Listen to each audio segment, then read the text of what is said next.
Hello, you wonderful people, and welcome to another episode of Super-Fanta-Fi. This being a show where I talk about TV shows of the supernatural, fantasy, and/or science fiction genre. For today's episode, I'm going to talk about Season 1 of Beyond. So before I get started, I will let you know that I have previously done a video about the series premiere of Beyond, that being the first 2 episodes.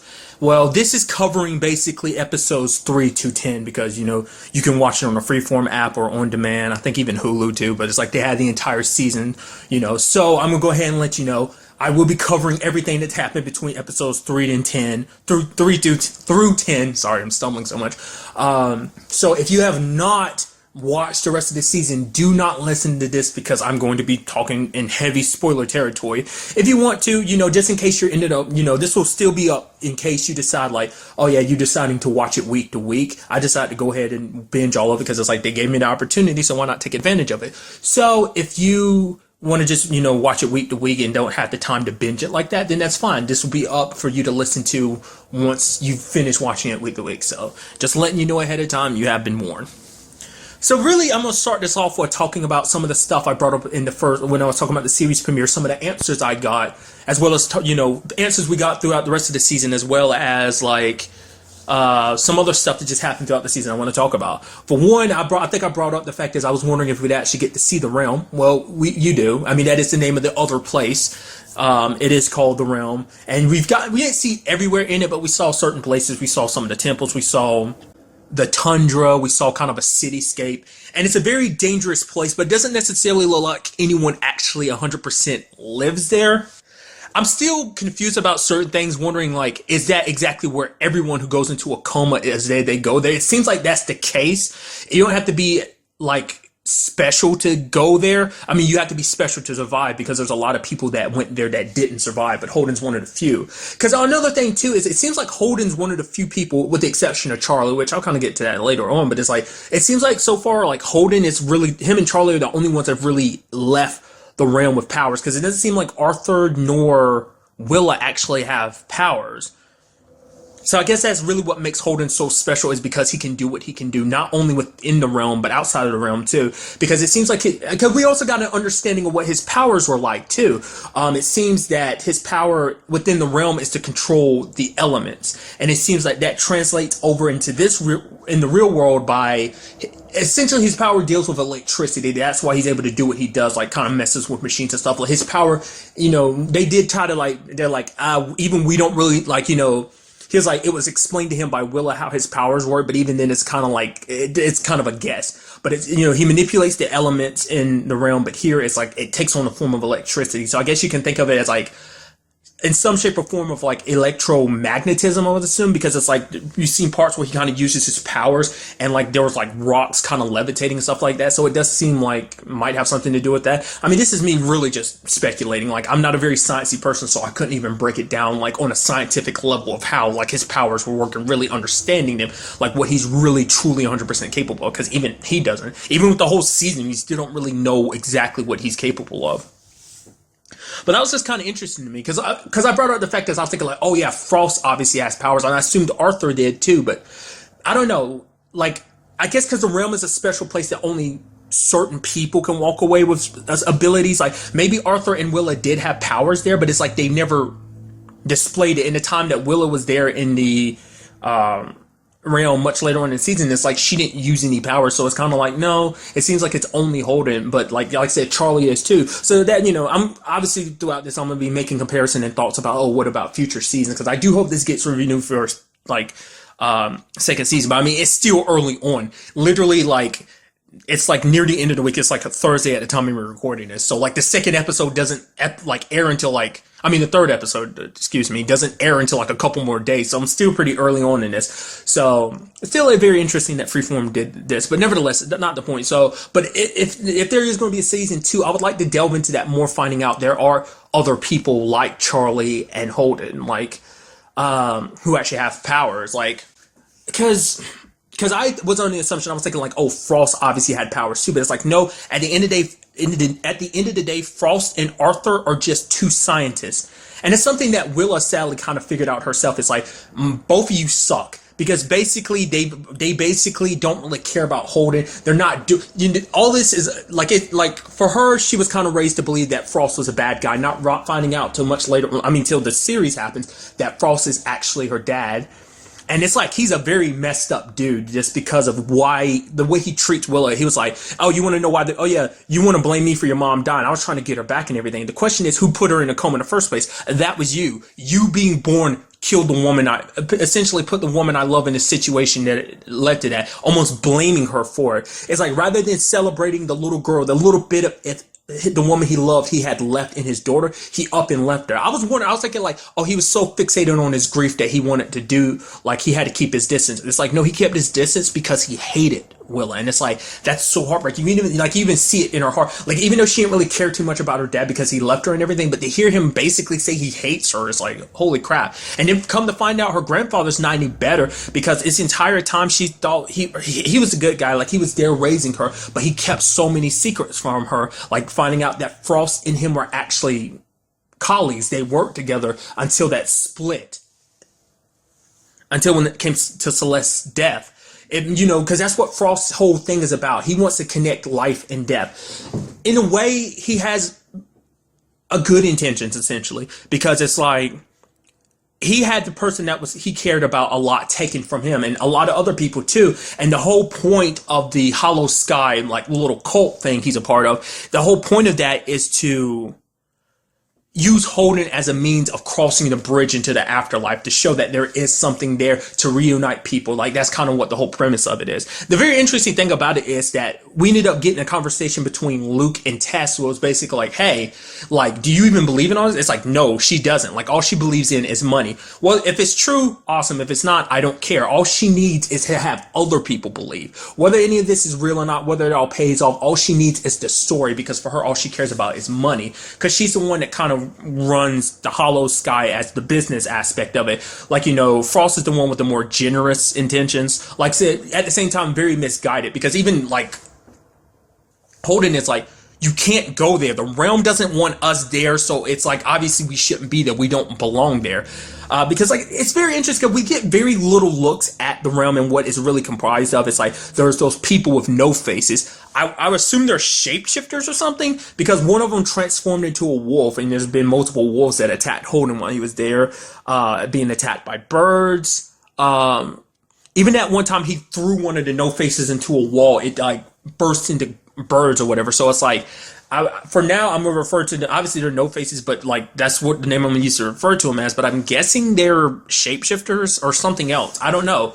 Whatever they are, I guess the realm is their home. Like, they're one of the many dangers. So far, they're the only danger we've really seen, because like I said, there's no other person. I mean, from the little bit Holden has remembered of the 12 years he was there, it seems like the only other person he ever bumped into was Willa and Arthur. I mean, who knows? Maybe, once again, possibility of a second season. Maybe he ran into other people in his time there as well. But it's like, you kind of had a situation, you kind of figured it was going to be a situation of like, oh yeah, like Frost isn't necessarily a good person. You at the very least had an intention that Arthur was, but it was like, truth be told, it was a competition. And that's what Willa realized, why she realized that basically they both suck, because it's like her grandfather is after the exact same thing as Frost. He's just pretending like Frost is the one with bad intentions. It's like, yes, they have generally good intentions, but they have different reasons for going after the goal. Like, because they want a bridge between life and death. Obviously, Frost wants to do it to reunite with Celeste, as well as help other people reunite with people they've lost, because that's the whole premise behind Hollow Sky, that there is more to the afterlife, that the belief that one day they'll find a way to connect people from between life and death. But the way Daniel was talking about it, it seems like Arthur wants immortality. Like, he wants to go there to connect the bridge between life and death so that it no longer exists. It's kind of what I was getting. That was kind of tapered at the end, so it seems like that's his real motives behind all of this. So,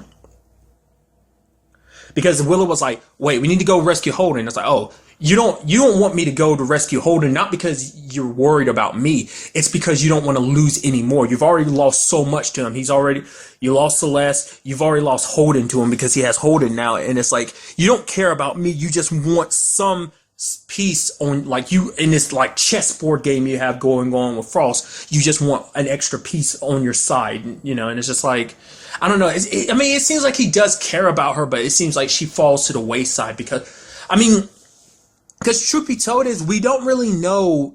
Is this something that changed in Arthur because of what happened to Celeste? Did he change the same way Frost did, or was it just something he was always like that? I don't know. Maybe it was a situation where he just dived deeper into his own grief. God, there's so much to talk about. Okay, because I've been tapering off a lot of storyline I didn't see coming. The whole Kevin thing. I was like, man, I thought Kevin was going to be around the entire series. Nope. Kevin got killed. I was like, I did not see that coming. I was like, especially when Yellow Jacket was like, oh, I'm gonna take you to see your family. He's like, oh, thank you. About to try to get out the car. He's like, oh, and it's like, no. Hard cut to Yellow Jacket killing him and dumping him out in the woods. It's like, oh my goodness. And part of me was like, okay, it kind of makes sense why Freeform wouldn't show that. I mean, that's why I was kind of shocked about the whole scene, like Kev and Holden kind of beat up and bloody. I was like, I wasn't expecting that for Freeform, but then you can see they're like, that's a little too violent for like this network or whatever, so they kind of cut that out. But it's like, I was not expecting it. I thought Kevin was going to be around the entire series, but I guess the kind of fill in that hole was Jeff.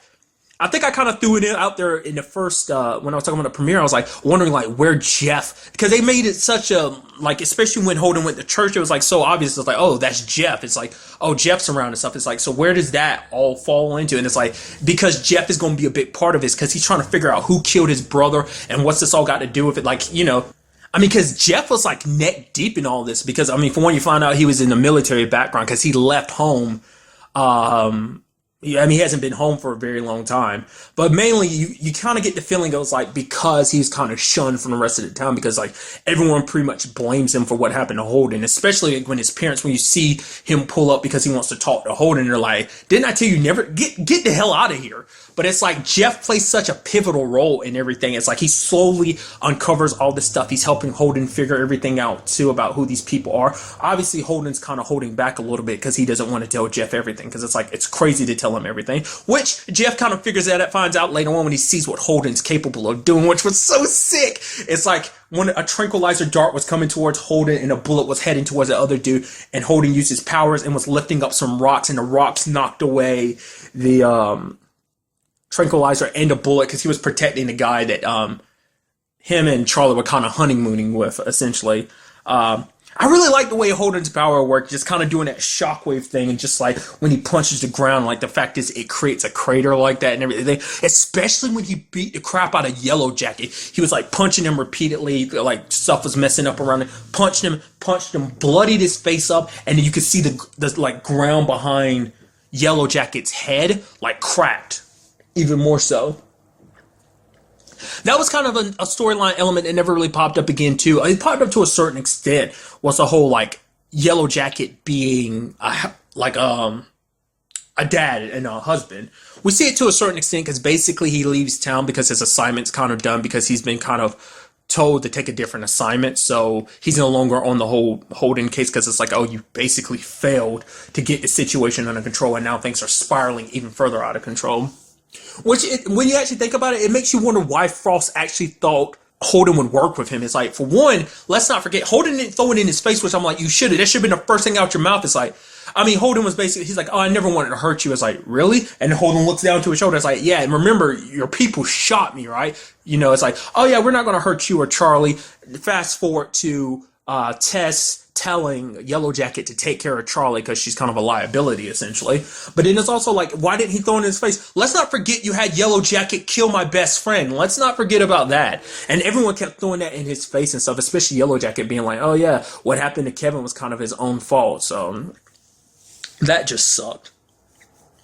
And the crazy thing about Yellow Jacket is, like, he has this kind of dry wit about him. Like, there's that whole situation with that guy, what was his name, Ramon. He was explaining basically a metaphor about a wolf in the moon, essentially. And the guy's like, I get it. I get it. I'm the wolf. No, he's like, no, I get it. You're the wolf. No, Holden's the wolf. He's like, oh. And he's like, no, the wolf is the wolf. Basically, the wolf represents your fears and everything. And just the Yellow Jacket was like, I'm done with this. And it was like, oh, okay. It's like, Ramon, you're such an idiot. But kind of getting back to it, like, Jeff himself, I wasn't expecting him to be, especially the interaction between him and Holden's dad. I wasn't expecting that little tiny team up of like, yo, like Jeff is like, yo, I'm telling you about this place. You gotta stay away from them. They're like after your son and everything. And it's like, oh boy.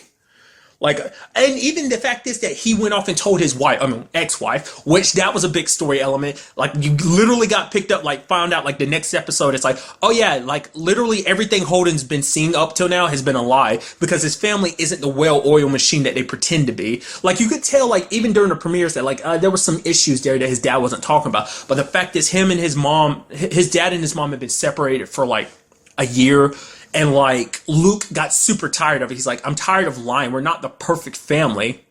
And it's so interesting because they kind of got pissed at Luke. It's like, what the hell were you doing? Luke was just tired of all the lies and stuff like that, pretending to be something they're not. Also, he got super pissed because he's like, yo, I'm here. You and mom had me, but it was like more so than anything. It's like all you cared about was Holden. It's like the fact is when it came to like Holden and his dad are the only ones that kind of bond over like fixing stuff. It's like, you know, Holden with his whole bike and everything. They're the kind of mechanics, the hands-on mechanics. And it's like, he's like, him and Luke never bonded over that. And it's like, you never really find out what exactly it meant, but it's like, you find out that Holden's dad basically kind of like hid himself away in his garage, essentially. He dug himself in a hole, just didn't want to come out because of the whole Holden situation. And that's kind of what led to the split. But he wasn't there for his wife and his son when they needed him, just because he was kind of dealing with his own grief. Which is kind of, I guess, a common like thread throughout the show. It's kind of like his dad dealing with his grief while Frost kind of dealing with his. I just wasn't expecting him to be kind of Holden's like buddy slash partner in this whole situation, and kind of Luke was too, because Luke kind of became in a know-how. I especially like how the fact is Holden just randomly shows up at his dorm covered in blood, and it's like, whoa, what's up with that? And then Holden's lying, being like, yeah, I just fell off my bike, and helping him do his laundry and stuff like that. And then Luke ends up basically he doesn't really know everything. I mean, once again, season 2 possibly, Holden tells him everything about everything. But he ended up seeing Holden kind of use his powers, kind of flipping that van that was kind of rushing towards them and everything. So he's kind of in the know-how. The only people that aren't is his parents, which they're slightly in the know-how because they know that Hollow Sky isn't necessarily a place to be trusted because of all the investigating that his dad, and Jeff had did. And the mom, she is associated with a pastor, Ian, who basically she's kind of been dating for a little while, and essentially, apparently the group he works with, Helping Hand, is actually funded by Hollow Sky, which Holden's dad tried to warn Holden's mom about it, but she was like, "No, you're acting like that because of jealousy, because you don't really like Ian or whatever." And it's like, there's that, but there's some truth to it. But then she confronted Ian, and the way he responded to her just made her very uncomfortable. Which they ended up telling Sheriff Dayton about this, which I was expecting him to be in the season a lot more. I thought he was going to be pretty big into the whole investigating. I mean, he popped up like when Jeff ended up pointing Yellow Jacket out as a suspect to as a person who killed Kevin, and like questioned him and stuff like that. But that was it. I mean, at the end of the season, we did see him like taking the Hollow Sky thing a little serious, and he starts investing. Like, it looked like he was calling someone called Special Agent something. I forgot what it was. Which, once again, more setup for season 2 to be like, maybe we get like a special agent who's investigating all of this, and Holden has to deal with the fact of trying to balance a normal life, dealing with the Hollow Sky, like possibly still coming after his family, as well as finding out, maybe there's someone else who's there investigating, because the question is like, why have they taken such an interest in Holden, and he has to hide the factors of what he can do, because if he doesn't, I mean, who's to say the government might not find out about what he can do and be like, oh, take a special interest in him and make him kind of an experiment, Because with the way things were kind of happening, like kind of going back a little bit, the whole thing with Luke, I was kind of thinking with the way things were progressing, I didn't think Luke was going to be as big a part of the story as he was, because he went off to college and everything. He was like, yeah, I'm kind of had to go back and, be it. Because really he only came back because of like Holden's condition. That's why he kind of came back, and, to kind of keep the family together, appear like they're still together, happy, healthy, living under the same roof type of situation. But then he basically got kicked out of college mainly because of his girlfriend at the time, because she was kind of like distributing drugs, and someone ended up overdosing or something like that, and it ended up turning into an issue. But Luke didn't turn on his girlfriend, so he just got kicked out of college, which was the last time we saw of her. So, God, there's so many good things. Oh, I gotta cover so much. I'm sorry. Oh, God. Lydia. Let's talk about Lydia. The star, what was it, like episode 8 she popped up in? Love you, Lydia. Literally kept making movie references. And then Jeff was like, she had the gun, the pharmacy lady had the gun on him. He's like, wait, are you quoting Speed? She's like, even when it came to getting the bullet out of Holden, she's like, I don't know how to actually do this. Let's watch Black Hawk Down and something else. It's like, wait, this isn't a movie. It's like, yeah, but even though they're movies, there's still some medical truth in how you handle those type of things. So literally use that as a guidebook, how to remove the bullet and suture the wound and everything. It was really amazing. I love Lydia's personality. I really, really hope we get to see her more, like if there is a second season. I know that's literally going to be like my catchphrase of this episode, if there's a second season.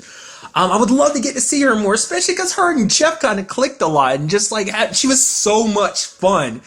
And the guy, she's got the gun pointed at the guy, literally saying more movie quotes. And he's like, "Oh, you don't even know how to use that." She took the bottom of the gun and pistol whipped it. She's like, "Oh, so that's not how you use it?" And it made a Die Hard reference, like yippee-ki-yay, mother. And it's just like, I love her so much. I wanted to see more of her, but she's probably like a one-off character. I hope not. She was so good. And then at the same time, like, I kind of brought it up in the premiere. I definitely remembered. I was like, oh, there could be a love triangle thing. Like him and Willa, because him and Willa definitely had history, which we found out was a thing. And then him and Jamie. But then it's like, oh, things didn't work out with Jamie, even though he was trying to. It's just so much was happening and things were out of control. And it's like, Jamie's just like, you shouldn't have to try to be with me. It should just come natural. She's like, goodbye, Holden. And I was like, oh, I guess that love triangle thing wasn't a thing. Oh, wait, yes, it was, because we introduced Charlie. Which I get, one thing I will admit, even though Charlie met him under false pretenses, she actually was more open with him than even Willa was. I mean, granted, because Willa never really talked to Holden. Like, I guess more so than anything, she was more focused on the fact of like, hey, we had those 12 years together. Like, I can't, like, she didn't want to, I guess, because the advantage Charlie had is, like, they had a fresh start. For her, it was like, her and Holden had 12 years together, and it's like, he didn't remember any of that, but she remembered all of it. But at the same time, it's like, for her, more so than anything, she cared about Holden a lot, but her feelings for him had to be set aside because it's like, he was the only one that was going to be able to draw Arthur out of his coma, which he did later on. It seems like because she even said it herself, like, Holden using his powers in this world is more of a consequence. Well, really him,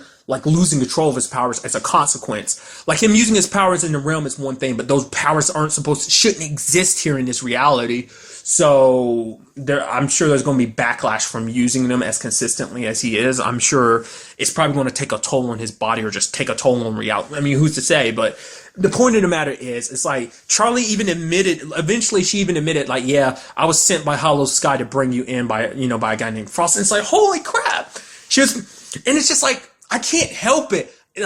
Like my heart is split, like, because it's going to be that situation where it's like, obviously he's going to end up with Willa. I don't want him to. I want him to be with Charlie, because I really like, nothing against Willa, but it's like, Charlie is so fun. I love her personality and just how, like, even this in the show, they were like, Tess ended up telling Yellow Jacket, like, yeah, I sent Charlie after him, and he's like, Charlie, that nut job? Because Charlie, she's very eccentric, and I like her personality.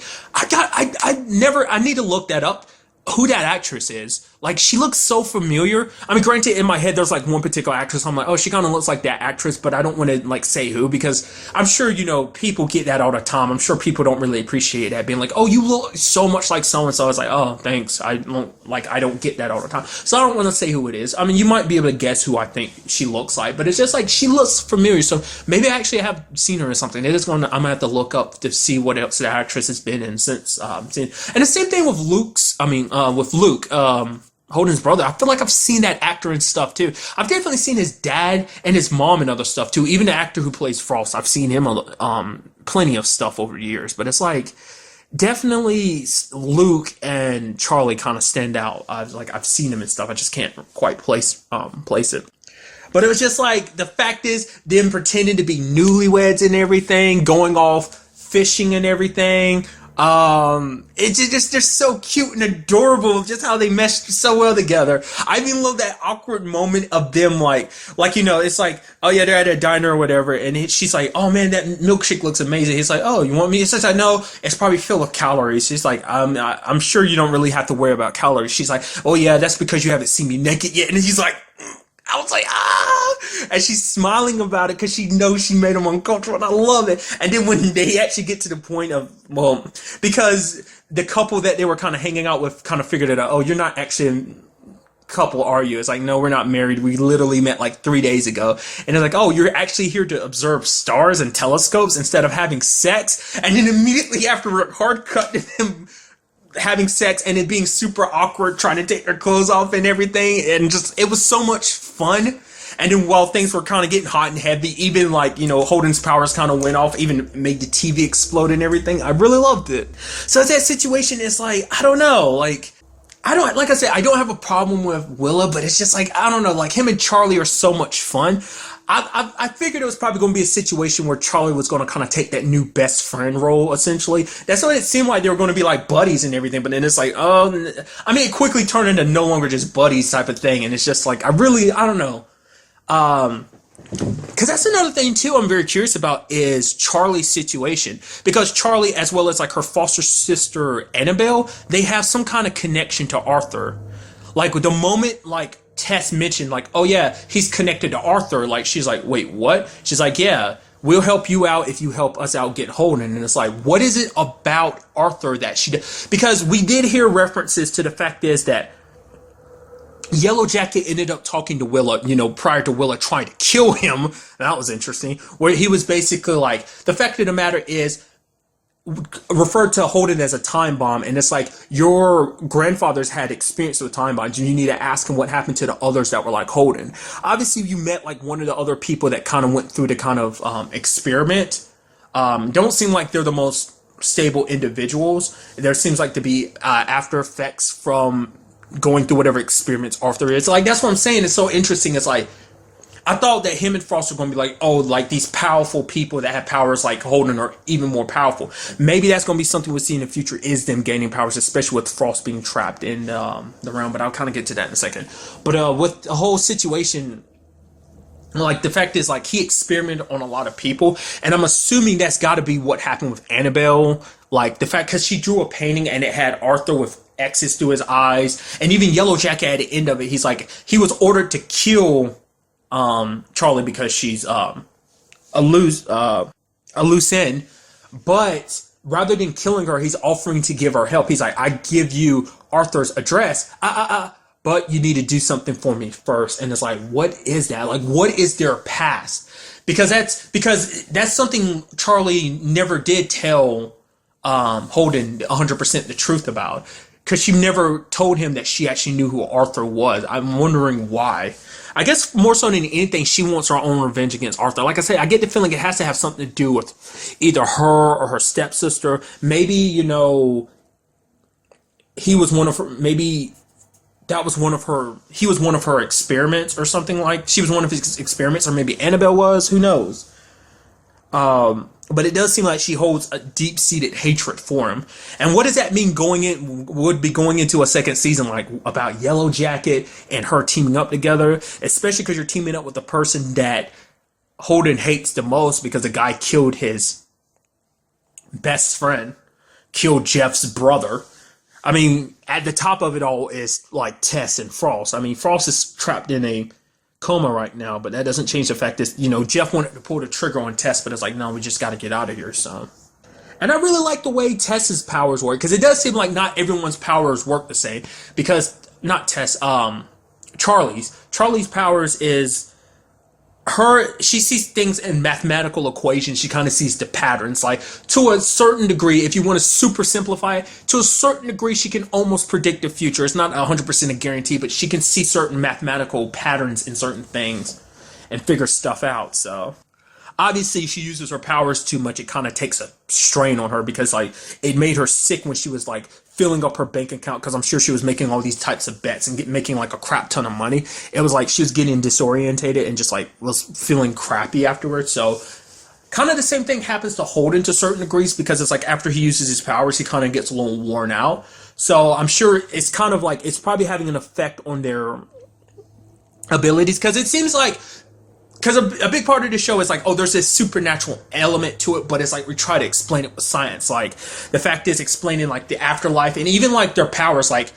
you had Faust literally block Holden from actually using his powers because there was like a neural blocker he put in like the tomato soup. And it kind of the same thing with Yellow Jacket when he shot that tranquilizer into Holden as well. It's like if you don't have the time to kind of concentrate, you can't really use it. So it is kind of like a mental ability. So it's probably connected to your brain. So it probably has adverse effects on your brains, like, you know, like a power that should only exist within the realm happening here in the reality. Like I'm going back to it, but it's like I'm like, you know, because it does beg the question, what do other people from the realm get? What other type of abilities are there? Because it seems like what Holden can do is kind of a one-off thing. Like I said, we've only been introduced to 2 people with abilities from there, but I'm sure there's others. Like, but because there are very few people who've escaped, you know, who are able to survive in the realm.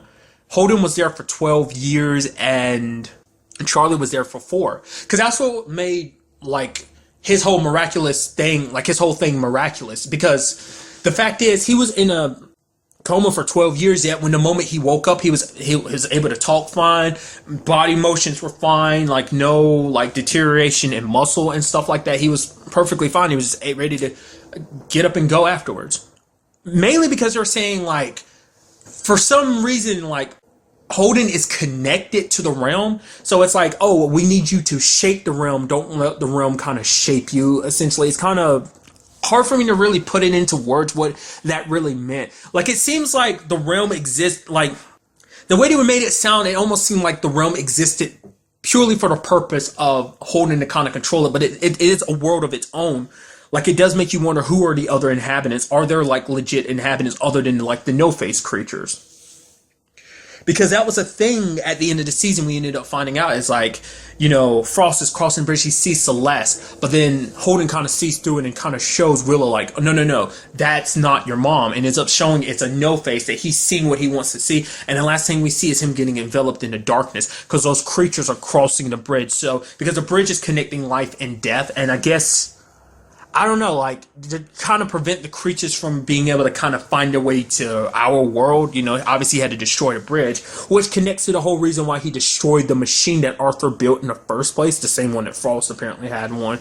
I mean, they were partners, so obviously they'd had the same idea and whatnot. I mean, the thing is that Holden, when he first came across the machine, he thought he had a memory of like her falling, and he was like, whoa, what's up with that? Part of me was like, oh, could that be the fact is that maybe like it wasn't just Holden who lost his memory, that maybe Willa actually forgot certain things, maybe Arthur made her forget. It's like I was thinking, oh, what does that mean? Maybe she actually died or something, and then he did something, you know, bad to Arthur, did a lot to bring her back to life or something like that, made her forget about it. And it's like, oh no, like the reason that happened was that wasn't a memory, it was a premonition, like him seeing the future. But things didn't go down that way, so they destroyed the bridge and kind of came back. Everyone's A-okay. I mean, granted, they still have to, once again, still have to deal with Hollow Sky because there's still a problem. It does make you wonder what Tess is going to do now, because it's not like they can get Holden to work with them willingly, especially after everything that's happened, so.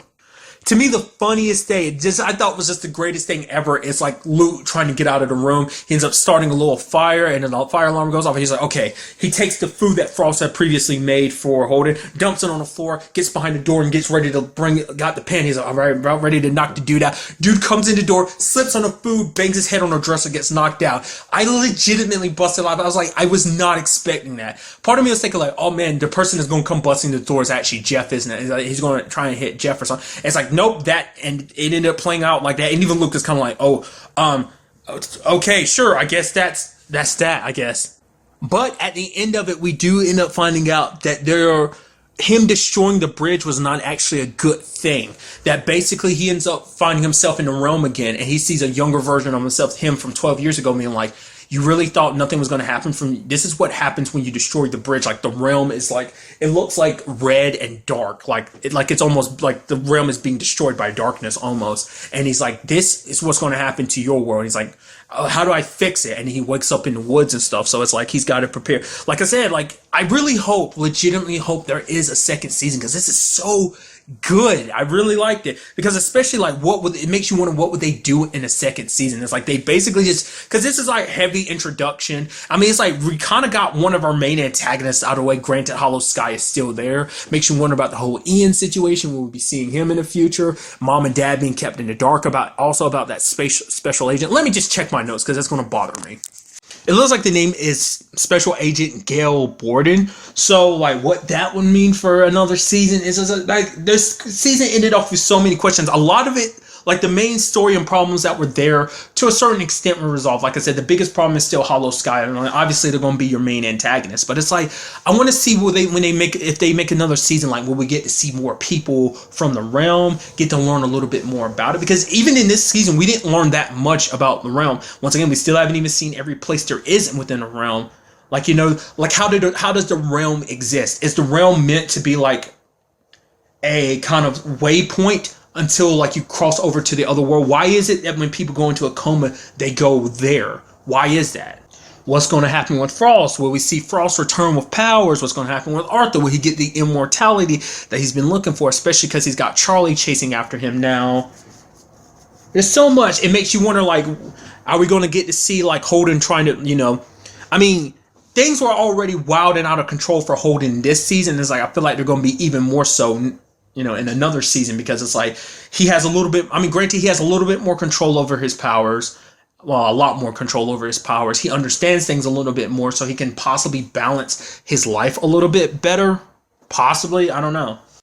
I also was not expecting Arthur to wake up. That whole situation, like, I kind of skipped over it and everything. I mean, I talked about it a little bit, but it's like him actually waking up. Wasn't expecting it. I thought that'd be kind of like a maybe never even dealt with in the entire season type of thing. But it's like, nope, he woke up in a couple episodes before the end and everything. So, also about the whole situation, like, it makes you wonder, will Jeff and Willow, like, what? Because we saw like Jeff driving her away. It makes you wonder, are they going to be working together to kind of stop Hollow? Like I said, like everyone's a team. Everyone's in the know-how. We have Holden, Jeff, Willa, and Luke. You know, because it's like, yo, we're brothers. We're gonna face this together. We're going, you know, he's like, I'm gonna do everything. I'm gonna protect the family. And he's like, I'm gonna do the same thing too, because you know, it's like Hollow Sky is still out there, so they're not 100% safe, especially with this whole thing with the realm coming up too.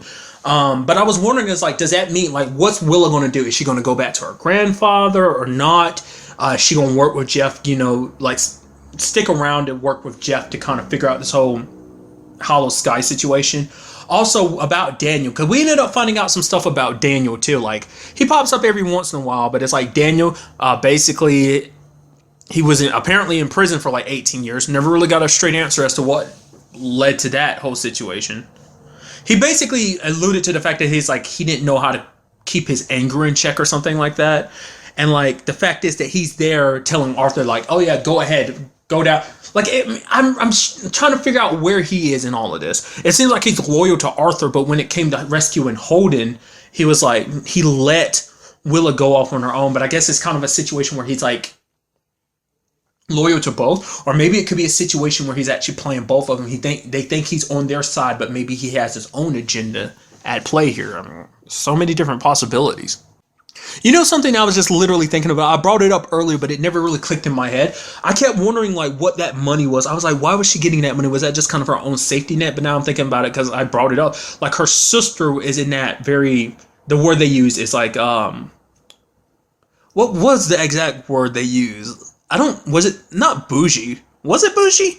Essentially being like, oh, you're going to this very special school or whatever, and it's like it takes like a crap ton of money to afford this school, you know. And it's like even then, like, you know, it's like it didn't click in my head. It's like, all right, that's why she uses her powers to like collect a lot of money. I thought it was like for her own lavish needs. It's like, no, it's to take care of her foster sister, which is some side note too. We ended up finding out like kind of a depressing thing about Charlie is actually how she ended up in her coma. She literally jumped out of like her stepfather's like second story apartment or something like that, and ended up in a coma because of it. It's like, holy crap. Like, she kind of brought up the fact is that she didn't have a very good childhood. So, and I love the fact is that, like, she went to Holden's house and everything. It was like, oh, I'm the first girl you've ever brought to your place. Like, I mean, like, that's why I love Charlie so much, because of her personality. Even to get Holden's powers activated, she literally stood there and beat the crap and, like, punched him repeatedly. It was like, holy crap. You were telling me to stand back and you were right. Holy crap, your powers are cool. Because she's the one that was like, yo, accept you for who you are. You're Holden 2.0. Yes, who wants to be normal? Like, the fact of the matter is, I get it, you're scared of your powers and everything, but this is part of who you are. Accept it. That's why you can't really control your powers like you want to. So, I don't know. It's a situation, like I said, I don't have a problem with Willow, but it's just like, I just like him and Charlie because they mash so well together. But it's like, who knows? Maybe in this season 2, it's going to be, because, like, I brought it up before. Like, I even brought up in this love triangles. From a story perspective, I enjoy them. When it comes to, like, characters getting together, I don't like them. Like, obviously, they create a lot of tension and drama because it's like, oh, where does your heart lie in this type of situation? But when it comes to, like, you know, the particular pairings of characters, I don't like them because it does make things complicated. Because it's like, I don't know, storytelling wise, I like it, but it's like at the same time, I don't like it because it's like, I don't want a character to have to choose, because it's like, in his case, there are 2 amazing ladies, but I mean, one he has more history with, but granted, he doesn't remember much of that history. And we still don't even know, like, if he really does 100% remember everything that happened in that 12 years. I mean, he remembers some of it while he was in and out, you know, having, Jeff and Lydia pulling the bullet out of him. So he remembered a little bit more, but even then he probably doesn't remember the full 12 years. And then he has like those 3 days, amazing days with Charlie, well, plus 3+ days with Charlie and stuff like that. So I don't know. I said it before and I'll say it again. I really enjoyed it. So I know if you're listening to this and just like you enjoyed it too, I highly recommend you get other people to watch it too, or, you know. So, I mean, hopefully, you know, it does get renewed for a second season. Like, we probably won't know until the season's, like, officially done, you know, episodes week to week. So, we just kind of have to wait till then to kind of find out, whatever. But I really do hope it gets renewed for a second season. I'd love to see what they would do with it. Also, to see if they would do this, like, format again where they're like, hey, on multiple different platforms, you can watch it week to week, or you can binge it all at once. Like I say, it's such an interesting... I guess because the reason why they did that is because they know that's how a lot of people view their television. Because for a lot of people, it's like that's how people enjoy going through a TV series, is binging. But nevertheless, even if they did it like, you know, new episode like week to week type of thing, I'd still be fine with that too. So, but really, that's enough of me rambling on and on. That's kind of all I really wanted to talk about. So, till the next time we meet, though, be happy, be safe, live life to the fullest, and enjoy it. Good day and goodbye.